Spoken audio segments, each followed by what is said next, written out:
একজন যখন হাসতে থাকে তখন তার শরীরে 500টা গুড কেমিক্যালস রিলিজ হয়।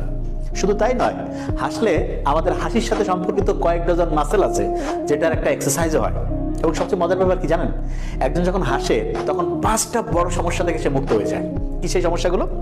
এগুলো মনে রাখার একটা সহজ টেকনিক আমরা অ্যাপ্লাই করতে পারি। যেমন প্রথম যে অ্যালফাবেট এ, এই অ্যাঙ্গার হাসলে পরে দূর হয়ে যায়। এরপরে বি, ব্লেমিং, অন্যকে দোষ দেওয়ার যে মেন্টালিটি, এটাও হাসির মাধ্যমে দূর করে ফেলা যায়। এরপরে হচ্ছে কমপ্লেইন নি, সি দিয়ে, এটাও দূর হয়ে যায় হাসলে। দ্বিতীয় হচ্ছে ডিস্ট্রাকশন। ডিস্ট্রাকশন এটা মূলত যে কোনো জিনিস থেকে নিজেকে আবার ফোকাস করার জন্য হাসির সাইকোলজিক্যাল ইফেক্ট অপরিসীম। এবং লাস্ট যেটা ইতে হচ্ছে ইগো। কেউ যখন হাসতে পারে তখন তার ভিতরের যে অহমিকা, অহংকার, এটা অনেকটাই উড়ে যায়।